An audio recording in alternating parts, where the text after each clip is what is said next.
Hello, everyone. We are reading the Dallas Titans Get Get ready to for bed. Okay. Who are you? You're gonna introduce yourself. Hi, my name is Nicholas.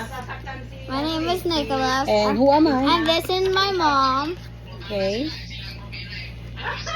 Can you read And the- my sister's doing something. Okay. But she is not here right now.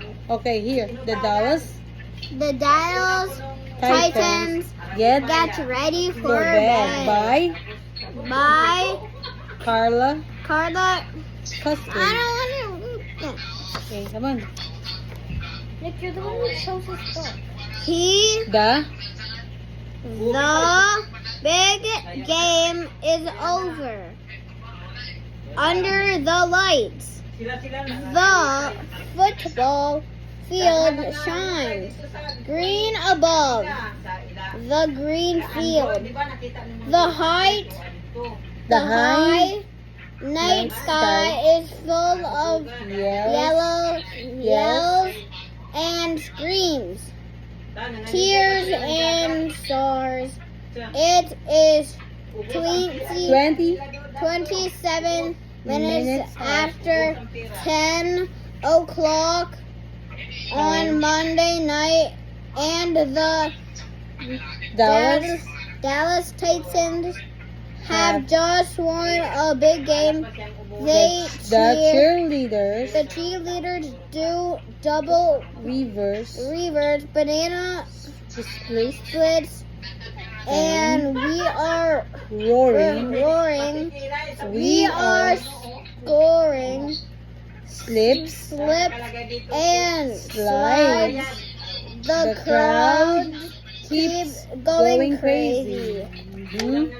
She was going in the crowd. Okay, here. Oh, so your turn and mommy's turn. Okay, you gotta be here. The players jog off the field, laughing and slapping each other's I backs. said hi. 4 men carry I said hi Blimp to the viewers. on their shoulders. Blimp is number 17. Here's Blimp, Nicholas, if you can see. He made the winning touchdown.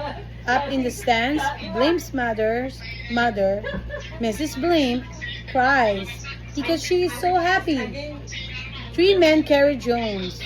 Jones is number 12. He is the quarterback. Jones threw the winning pass to Blimp. Jones' sister hugs Blimp's mother. More laughing and crying. If the fans were balloons, they would burst. Okay, your turn, Nicholas.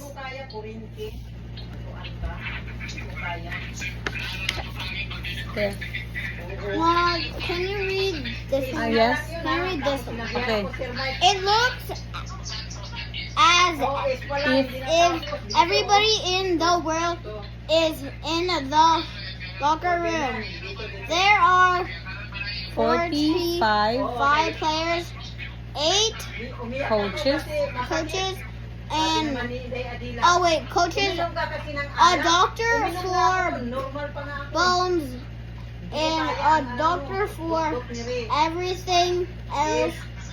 The equipment man is there. The trainer is checking because the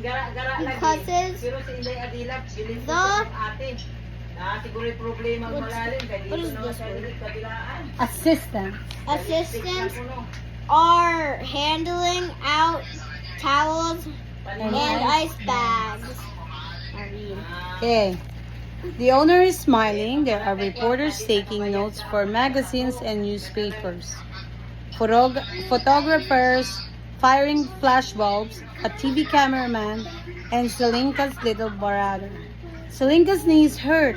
He is sitting on a bench with an ice bag on each knee. Okay, your turn, Nicholas.